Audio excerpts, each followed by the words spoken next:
കേരളത്തിൽ വീണ്ടും Nipah virus സ്ഥിരീകരിക്കപ്പെട്ട സാഹചര്യത്തിൽ പൊതുജനങ്ങൾ സ്വീകരിക്കേണ്ട മുൻകരുതലുകളെക്കുറിച്ചാണ് പങ്കുവെക്കുന്നത്.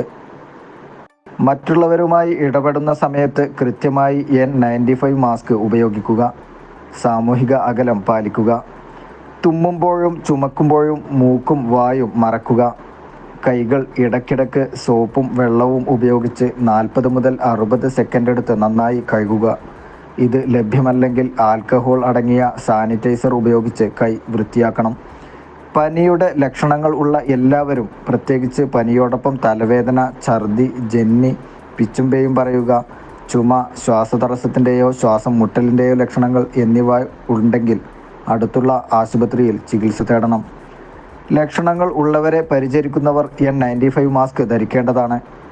രോഗലക്ഷണങ്ങൾ ഉള്ളവരിൽ നിന്നും രോഗബാധിതരിൽ നിന്നും 1 മീറ്റർ അകലം പാലിക്കണം. രോഗിയെ പരിചരിക്കുന്നവർ സോപ്പും വെള്ളവും ഉപയോഗിച്ച് കൈകൾ വൃത്തിയാക്കേണ്ടതാണ്. രോഗിയുടെ വ്യക്തിപരമായ ആവശ്യങ്ങൾക്കുള്ള സാമഗ്രികൾ പ്രത്യേകം സൂക്ഷിക്കുകയും ഉപയോഗിക്കുകയും അണുവിമുക്തമാക്കുകയും ചെയ്യണം. നിപ രോഗലക്ഷണങ്ങൾ ഉള്ളവർ കുടുംബാംഗങ്ങളുമായോ പൊതുജനങ്ങളുമായോ ഉള്ള സമ്പർക്കം ഒഴിവാക്കുകയും ലക്ഷണങ്ങൾ മാറുന്നതുവരെ പരിപൂർണ വിശ്രമം എടുക്കേണ്ടതുമാണ്.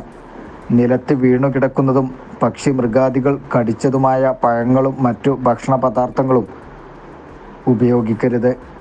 വവ്വാലുകൾ കാണപ്പെടുന്ന പ്രദേശങ്ങളിൽ തെങ്ങ്, പന എന്നിവയിൽ നിന്നും ശേഖരിക്കുന്ന കള്ള് ഉപയോഗിക്കരുത്. വവ്വാലുകൾ വസിക്കുന്ന സ്ഥലങ്ങളിൽ പോകുകയോ അവയെ ശല്യപ്പെടുത്തുകയോ ചെയ്യരുത്.